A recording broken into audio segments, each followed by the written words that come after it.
Today we are going to talk about guns, specifically pistols, and more specifically inexpensive pocket pistols made in the Los Angeles area. As a disclaimer, all of our research was done online in an honest attempt to better understand firearms history here in the U.S. It's not an attempt to offer legal advice. We offer this strictly for educational and entertainment purposes. A Detroit police captain in the 1960s named them Saturday Night Specials. Characterized by low cost, small size, and light caliber, these low-end firearms have been the target of anti-gun organizations as well as most mainstream news and media since the 1960s and 70s.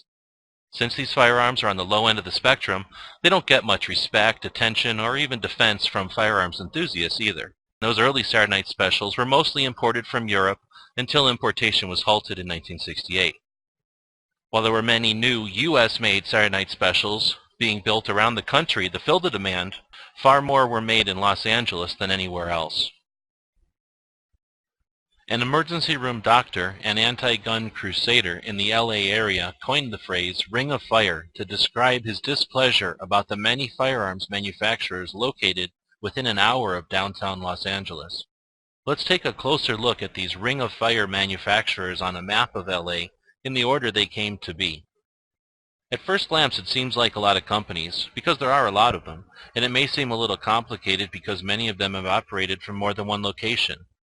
We have truly just scratched the surface of a very elaborate and interesting history of the people, companies, and firearms of the Ring of Fire. Let's go a little deeper and look at it from a different direction. Everything started in 1970 with Raven Arms and its founder, George Jennings. In 1978, his son Bruce left Raven Arms to create his own company called Jennings Firearms.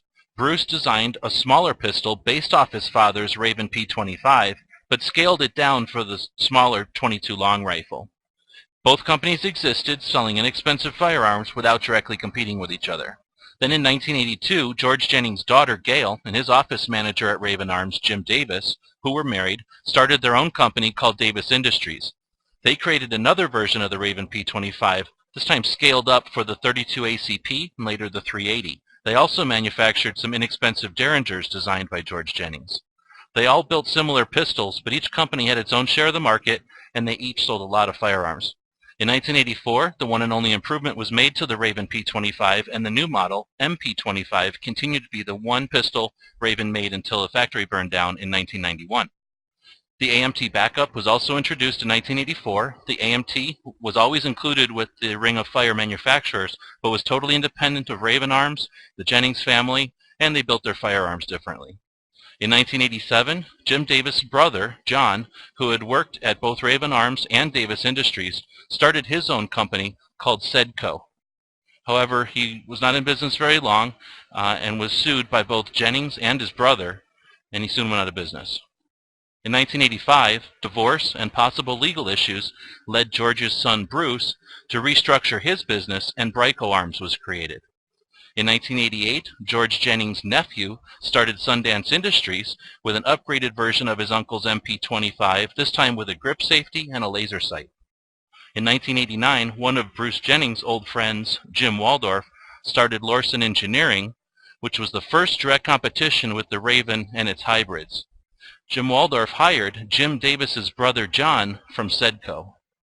In 1991, the Raven Arms factory burned down, George Jennings retired, and a new company called Phoenix Arms was created by his family to continue building the MP25 as the Raven model. In 1998, Jim Davis started Republic Arms and built a new .45 ACP pistol with a polymer frame.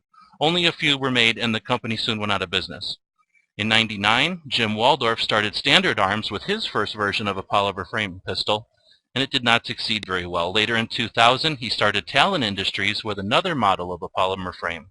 In 2001, Cobra Industries bought the tooling and rights to build the Davis Industries pistols and Derringers.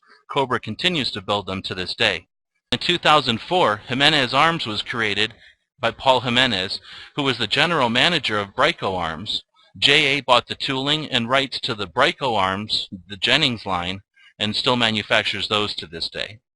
At first glance, this might seem fairly complicated, but you'll always have this chart to help map it out.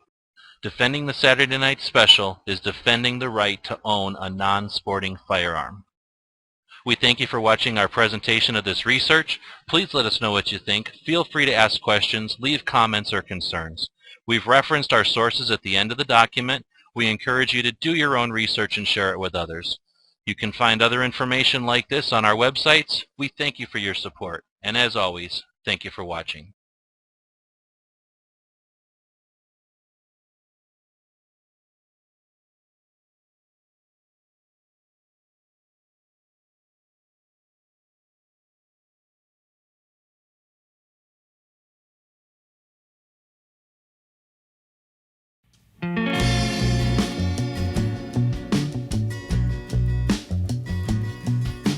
The guys and gals of GunWebsites.com encourage you to take a CCW class every year, practice at least once a month, and carry every day. Thanks for watching GunWebsites.com.